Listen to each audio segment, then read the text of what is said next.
ganado la consulta universitaria como el nuevo rector de la universidad.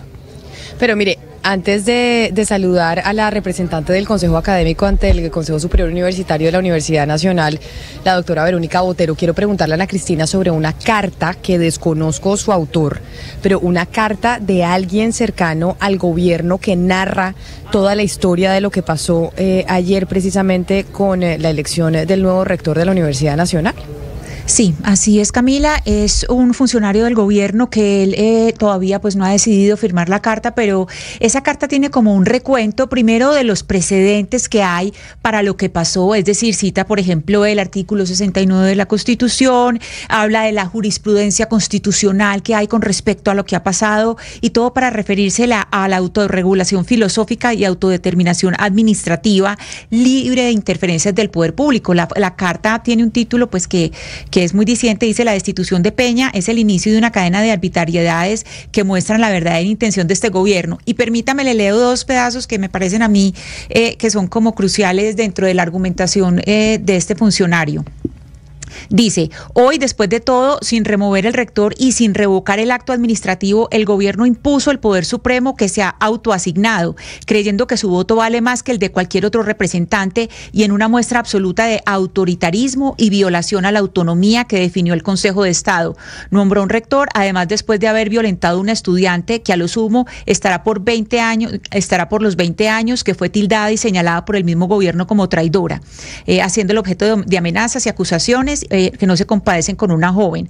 Bueno, y lo otro, que sí es como lo que me parece más delicado, hay un párrafo que dice así: han anunciado no solo que la asamblea se hará, Múnera ha celebrado una constituyente de la que habló tan pronto fue elegido en medio de todas las ilegalidades cometidas.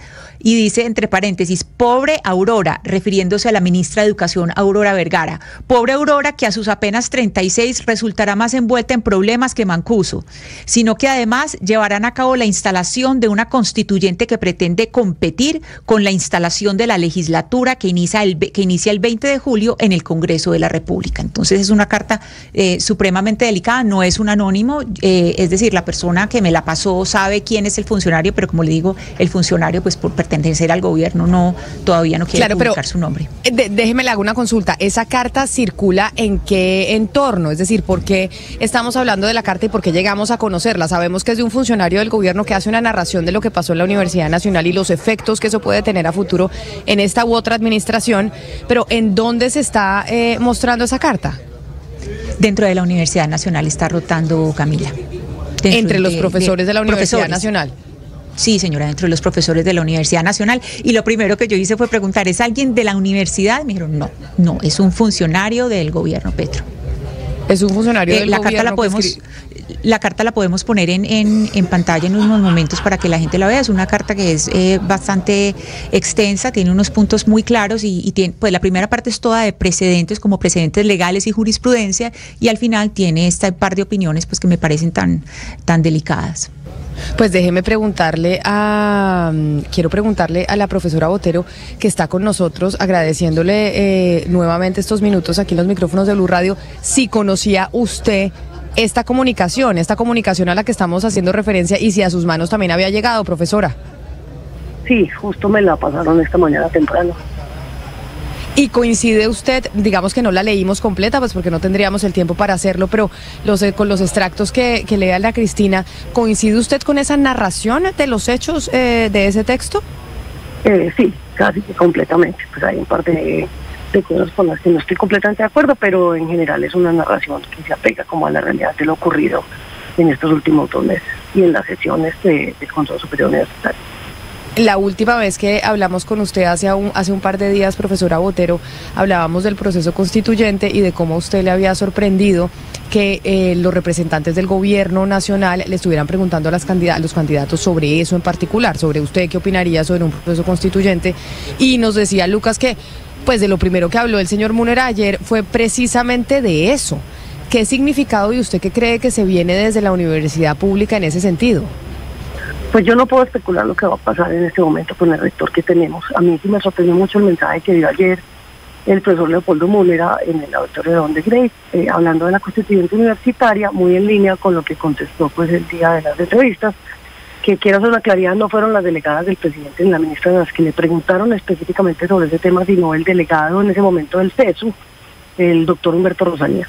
Pero bueno, haciendo esa aclaración, él mencionó ayer que ese es uno de los asuntos que más le interesa promover, o de los temas que quiere promover, y también habló de una cosa que a mí me preocupa un poco, que es del enemigo interno. Hoy vi una noticia que sale en El Espectador hablando de que él ya empieza a decir que la universidad, que hay que sanear el nombre de la universidad y que probablemente no hay ningún grupo corrupto ni nada, pero que hay que investigar. Es decir, hay unas narrativas que se van construyendo a lo largo de estos 2 meses y hoy las empiezan a desmontar. Nos han tildado de corruptos de todas las maneras y a partir de hoy ya el profesor dice que no. Ok, perfecto. Me parece estupendo que él defienda realmente pues el nombre de la universidad, porque lo han empantanado terriblemente, pero sí me preocupa mucho que no tenemos claridad qué es lo que quiere hacer. Nos citaron ayer a un Consejo Superior Extraordinario a las 6:12 de la tarde, nos llegó un correo citándonos nuevamente hoy a las 8 de la mañana a otro Consejo Superior Extraordinario con 2 puntos en la agenda. 1, una propuesta de calendario, y 2, una solicitud de mesas de diálogo.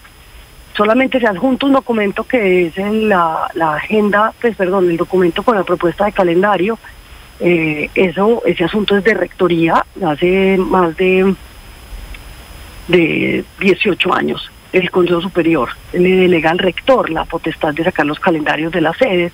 Es una delegación del año 2006, pero la llevan al Consejo Superior. Entonces yo pregunté, venga, si esto es un asunto de la rectoría, ¿por qué lo traen al Consejo Superior Universitario? Esto es de información. Y así lo ratificó el viceministro, que era un asunto de información, porque les parecía de la mayor importancia que el Consejo Superior estuviera informado de las medidas que está tomando el profesor para superar la crisis. Pues de hecho ya el Consejo Académico hace más de un mes, un poco menos de un mes, en una sesión extraordinaria, ya había hecho una propuesta de que cada sede, en función de sus diversidades y de cómo ha avanzado, pues hiciera las propuestas de calendario, y de hecho ya se han hecho para todas las sedes, excepto para la sede de Bogotá. Pero nos sorprendió mucho esta propuesta y la forma en que la presentaron. Y luego, cuando sale el segundo punto, que es el de la solicitud de mesas de diálogo, yo pregunto, me sorprende que en la citación no hay ningún documento con la solicitud de las mesas de diálogo. ¿Quién hizo la solicitud y a quién se la hicieron? Y nos dicen, no, ahorita les vamos a explicar. Y empieza una de las consejeras delegada del presidente a decir que ella es la que está proponiendo unas mesas de diálogo tipo asambleas populares para discutir las garantías académicas y laborales para volver a la normalidad. Empiezan a hablar de unas asambleas autoconvocadas, donde se deben discutir todos los temas de importancia en la universidad, donde se deben volver a discutir propuestas de políticas, por ejemplo, de investigación y extensión, o la política o el estatuto disciplinario de administrativos y docentes, que ya están aprobados en el superior y que las quieren volver a discutir. Yo no tengo ningún inconveniente en que se creen mesas de diálogo para superar esta crisis, claro que no. O sea, pues claro que estoy de acuerdo con que se haga, pero yo no creo que esa sea la forma, y lo dije claramente en ese superior de esta mañana. Las formas que están utilizando, a mí me sorprende que sea el superior, ellos quieren que sea el superior el que se siente en esas mesas, y estamos confundiendo gobernar con dirigir. Pues yo creo que esto es un asunto de la rectoría. Existen mecanismos hace muchos años en la universidad para citar a claustros y colegiaturas, donde las comunidades se reúnen y toman decisiones. Otra vez, puede que sean imperfectas, pero ya existen. Y creo que lo que tenemos que hacer es realmente proponer soluciones innovadoras para convocar a toda la comunidad. Sí. Las asambleas como están son minoritarias, no representan a la cantidad de personas que somos parte de la comunidad universitaria. Y seguimos invocando mecanismos que para mí son completamente anacrónicos. Y queremos volver a eso, unas mesas donde el que más grita y el que impone una regla es el que decide por los demás. Decana, vuelvo al punto en el que estaba Camila, y si le parece justamente escuchemos lo que decía ayer el ahora rector Leopoldo Múnera justo después de conocerse su designación, en el que habla de una constituyente universitaria y dice que la constituyente no es de ningún gobierno, sino que es de la universidad. Si le parece, escuchemos. El proceso constituyente no para.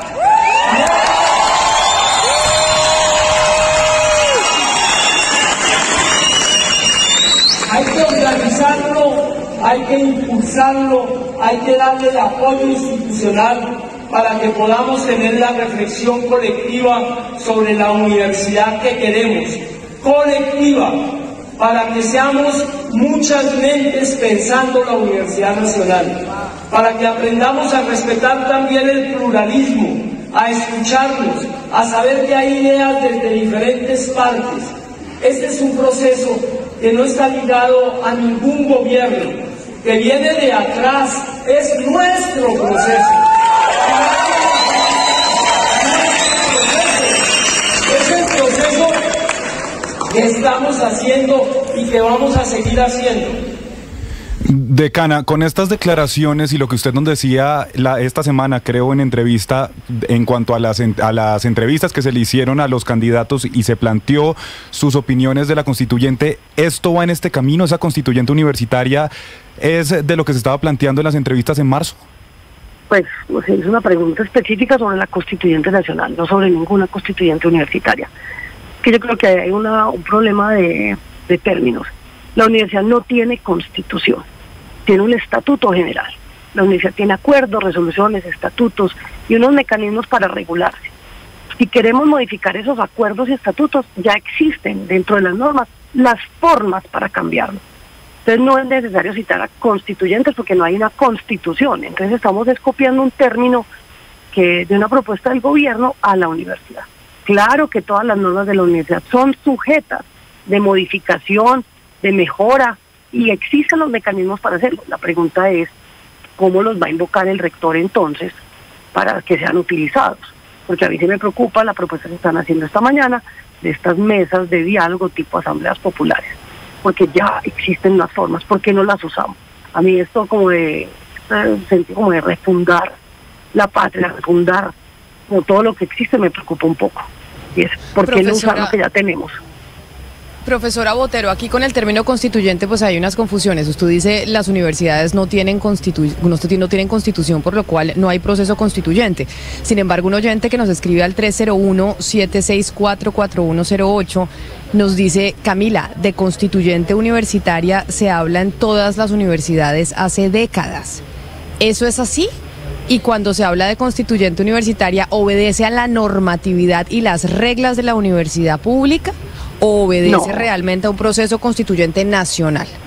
No tengo la menor idea. En la norma de la universidad, si uno busca en la página de legal.unal.edu.co, con esos términos no aparece nada en la norma. O sea, yo entiendo que haya procesos de organización de la comunidad universitaria para hacer solicitud de cambios estatutarios. Y eso está regulado y dice cómo se tiene que reunir el Consejo Superior para hacerlo, en sesiones ordinarias o extraordinarias, cuántas sesiones, etcétera, etcétera. Entonces, que haya procesos de organización de la comunidad para solicitar cambios es perfectamente válido. No sé por qué lo están llamando constituyente universitaria. Que habrán utilizado el término en otras universidades puede ser posible. Pero en las normas de la Universidad Nacional no existe ese término. En el texto que nos leyó Ana Cristina y que usted también conoció, que es una carta que está circulando entre profesores y miembros de la Universidad Nacional con la narración de los hechos de estos últimos meses, hay un párrafo de ese texto que tiene que ver con el tema constituyente y que a mí pues me sorprende mucho y quería preguntarle si usted tiene información sobre eso. Y es que dice el texto lo siguiente: pobre Aurora, refiriéndose a la ministra de Educación, Aurora Vergara, que a sus apenas 36 años resultará más envuelta en problemas que Mancuso, sino que además llevará a cabo la instalación de una constituyente que pretende competir con la instalación de la legislatura que inicia el 20 de julio en el Congreso de la República. ¿Usted tiene información sobre eso? En la Universidad Nacional se va a instalar precisamente ese 20 de julio un proceso constituyente que va a competir con la nueva legislatura del Congreso. No tengo la menor idea, por lo menos eso no se ha mencionado en el Consejo Superior Universitario, y como decana y delegada del académico a mí no me llega información en ese sentido, pero pues es un funcionario del gobierno, alguna información tendrá. A mí sí me sorprende las formas, me sorprenden mucho las formas y el lenguaje que se está usando en el Consejo Superior Universitario hoy. Es como que hubiera cambiado. Tenemos un Consejo Superior donde le estamos diciendo al rector qué tiene que hacer y sobre todo cómo tiene que convocar a estas otras formas. Estamos desconociendo las representaciones estudiantiles y profesionales porque no representan a la totalidad. Está bien, eso se puede mejorar, pero ahora creemos que con estas asambleas sí los vamos a representar realmente.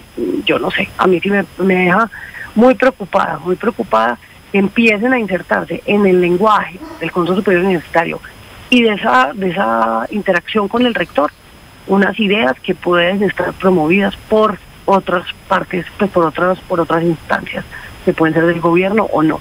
No se ha hablado, como les digo, directamente de esto y menos de lo del 20 de julio. Yo creo que también pues se podrá referir a que la ministra va a tener dificultades por los prevaricatos que se están cometiendo en el Consejo Superior. O sea, ya no nos queda sino decentemente otra vez demandar la nulidad, eso sí, del acto administrativo de ayer y esperar que el Consejo de Estado se pronuncie acerca de la nulidad del acto administrativo del 21 de marzo y de la de ayer. Y eso sí, es lo que quiero... las multas y cárcel para los funcionarios públicos y para las personas que tienen funciones públicas, que son las delegadas del presidente, la representante estudiantil, el exrector y el delegado del CESO.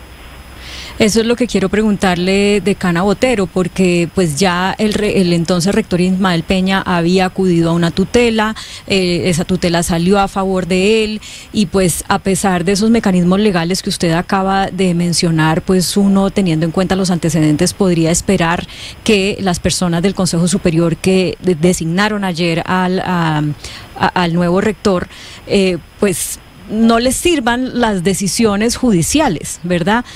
O no sé si solamente les sirva eventualmente la del Consejo de Estado si es a favor de ellos, pero no en contra de ellos. Entonces, ante esos antecedentes que ya nos muestran que, pues, no están tan dispuestos a ni siquiera acatar las normas judiciales, los fallos judiciales, ¿qué se plantean las personas del Consejo Superior Universitario, que en este momento son minoría, pero pues que tienen que hacer algo para defender lo que piensan? Pues eso es lo que hemos hecho, dejado constancia de todas las irregularidades que se están cometiendo en esas sesiones. Yo creo que es importante entender las personas que hoy, pues que ayer toman la decisión de nombrar un rector, se están amparando en que el acto jurídico del 21 de marzo, como no se perfeccionó, está abierto.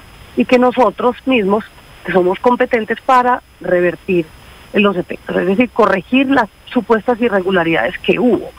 Pero la pregunta que yo les hacía ayer en la sesión es, ¿por qué no han pasado por escrito las supuestas irregularidades del 21? ¿Por qué la ministra no demandó la nulidad del acto jurídico inmediatamente que termina la sesión? ¿Por qué no ha dicho exactamente cuáles son? Y se han amparado en ya exactamente las solicitudes de nulidad que han presentado otras personas, incluidas el señor Leopoldo Múnera, aduciendo que la votación fue irregular, que no respetó la regla de las mayorías, etcétera, etcétera, que también pues se puede contestar. Entonces, ¿cómo puedo yo decir que el acto no es el acto si lo estoy basando en lo que dice el acta? O sea, eso suena como un trabalenguas. Pero esa resolución que saca ayer el Consejo Superior para poder justificar nombrar rector hace alusión al acta. Entonces, ¿hay acto o no hay acto? Pues, ¿cómo puedo usar yo la misma acta de la sesión para decir que estuvo mal y luego decir que no hay acto y que por lo tanto tengo que nombrar rector? O sea, son unos círculos viciosos muy extraños. Y en el momento en que el Consejo de Estado admite la demanda, la nulidad de ese acto administrativo, está diciendo que el acto existe y ellos lo están desconociendo. Entonces esto es pasarse por la faja un acto que ya existe y que ya está en el competente para dirimir si hubo algún vicio de procedimiento o no. Eso es lo triste. ¿Por qué no dejo yo que sea el competente el que defina si hubo vicios o no? Y si necesitan medidas cautelares que las tomen, no las han tomado. Eso también es indicativo de que probablemente no hubo ningún vicio. Pero bueno, yo no me voy a adelantar al fallo del Consejo de Estado porque pues no soy abogada y no soy parte del Consejo de Estado obviamente, pero creo que eso es importante y lo estamos desconociendo de plano. Entonces yo no sé cómo se va a compatibilizar lo que se hizo ayer con un posible fallo del Consejo de Estado a favor del profesor Ismael Peña. Y ahí sí nos vamos a poner en una situación muy complicada en la Universidad Nacional. Y creo que cada día crece más y más la fractura en la comunidad universitaria.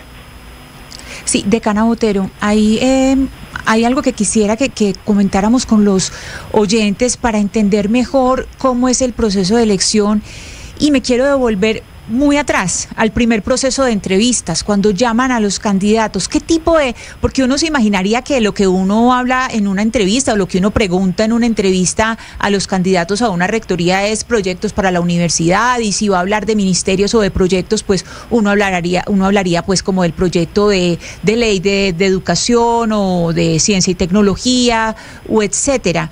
pero tengo información de que entre esas preguntas a los aspirantes en esta primera ronda de aspirantes se les hicieron preguntas sobre la paz total, sobre la constituyente, incluso creo que hasta la reforma a la salud. Eso es normal que se pregunte, pues se lo soy para que nos explique cómo es esta mecánica. Pues eso no tiene un guión de qué preguntas hay que hacer. Uno, como dice bien Ana Cristina, uno esperaría pues que sean preguntas que tienen que ver con su desempeño previo en cargos académicos administrativos, o con su propuesta específica, cómo la piensa implementar, o con alguna posición frente al sistema de educación, a la universidad. Sin embargo, pues los consejeros tenemos libertad de hacer preguntas. En esta sesión acordamos que cada uno hacía máximo 2 preguntas y un tiempo limitado para los candidatos contestar esas preguntas después de haber hecho su presentación. Y efectivamente, a mí me llamó la atención que algunas de las preguntas que hicieron los consejeros pues no necesariamente estaban vinculadas a asuntos del plano educativo. Como les digo, el delegado del CESO, por ejemplo, le preguntó directamente al profesor al profesor Leopoldo Múnera, qué opinaba de la constituyente que estaba proponiendo el presidente, que era justo pues noticia esa semana, y que qué rol quería tener la universidad ahí. Y esa pregunta pues la contestó el profesor diciendo que él consideraba que la universidad era la encargada de hacer toda la pedagogía en la región, aprovechando porque tiene múltiples sedes, de hacer la pedagogía acerca de esa constituyente, por ejemplo, pues si mal no recuerdo su respuesta. Y las delegadas del presidente y la ministra le preguntaron a otros candidatos, no exactamente al profesor Leopoldo, pero sí, por ejemplo, al profesor Sastre, que es médico, le hicieron preguntas relacionadas con la reforma a la salud y preguntas acerca de él, qué opinaba de la salud para los docentes. Entonces, bueno, pues él está en esa área de conocimiento, pues me imagino que puede decir algo. Yo no le veo tanta relación con la universidad, pero a mí sí me parecieron unas preguntas con bastante carga política, que sí, de pronto no había lugar, pero pues no soy yo quien para juzgar lo que cada consejero preguntó ese día. Decana Botero, usted es representante ante el Consejo Académico del cuerpo docente, pero en la bueno, tiene esta posición de que de haber votado por el rector Peña o por el señor Peña, pero también sabemos por los resultados de la consulta que entre los docentes y los estudiantes quien ganó fue el señor Múnera. Entonces, digo esto ¿por qué? Porque la pregunta va a entender realmente cuál es la representatividad que tiene la consulta, por un lado, porque sabemos que también pues el número de votantes fue bajo con respecto al total de quienes conforman la comunidad universitaria, pero también cuál es la representatividad que tienen quienes están en el Consejo Superior Universitario. Es decir, a usted la apoyan la mayoría de docentes en su decisión, la primera la que tomó, que era designar a Ismael Peña, o porque, digamos, esa decisión fue contraria a lo que pasó en la consulta con respecto a lo que querían los docentes. No, eso es lo que han alegado para la representación profesoral y estudiantil. Yo no represento profesores, yo soy una delegada del Consejo Académico ante el Consejo Superior. Mi rol en el Consejo Superior tiene que ver con tener esa mirada desde las decanaturas. La universidad realmente es una universidad de facultades. Entonces, tener esa mirada desde las decanaturas, desde las facultades, en las decisiones que se toman en el Consejo Superior Universitario. Porque nosotros tenemos como un sistema de 3 niveles, el nivel nacional, el nivel de sede y el nivel de facultad, con bastante independencia. Las facultades somos bastante autónomas para tomar decisiones. Entonces es como el rol representativo en términos de tener esa voz en el Consejo Superior. Yo no le pregunto a los decanos por quién votar, ni a quién van a apoyar ellos. Esa es una decisión de ellos como profesores cuando participan en la consulta. Lo que yo sí hago es reunirme con ellos y decirles cuáles son los asuntos que para ustedes son importantes, que el próximo rector o rectora de la universidad, pues en este caso no había mujeres candidatas, pero rector o rectora debe tener en la cabeza para que lo consideremos, pues, o para que yo le haga preguntas el día de la designación. Y de hecho pues lo hice hace 3 años en la reelección de la profesora Dolly Montoya. Me reuní con los decanos y les dije cuáles eran los asuntos que para ellos eran importantes, y lo hice también en esta oportunidad. Les hice una consulta de cuáles eran esos asuntos que para ellos era importante tener en cuenta para yo mirar en esa entrevista y en las propuestas que ellos lo estuvieran plasmando o poniendo de plano. De hecho, pues mis preguntas tienen que ver precisamente con las inquietudes que me pusieron los decanos por escrito. Entonces, mi rol es realmente como traducir esa voz de las facultades en el Consejo Superior y en la designación, pues buscar un candidato que recoja un poco de las inquietudes que en su propuesta tienen los decanos sobre los problemas que tienen las facultades. Pues profesora a mí Verónica no me ha cuestionado Botero. que haya traicionado a nadie. Claro, entiendo. Profesora Verónica Botero, es pues increíble que una vez más estamos pendientes de los tribunales y de lo que diga el Consejo de Estado en torno a toda esta situación de la Universidad Nacional, pero que pues sin duda nos viene vaticinando y nos viene anunciando que 18, 19 y 20 pues querrán instalar un proceso constituyente que estamos tratando de entender cómo va a funcionar. Mil gracias, profesora Botero, decana, por haber estado con nosotros hoy en los micrófonos de Blue Radio. No, a ustedes por invitarme y pues nada, hay que estar pendientes de las decisiones que toma el rector y cómo las acoge la comunidad universitaria. Muchísimas gracias.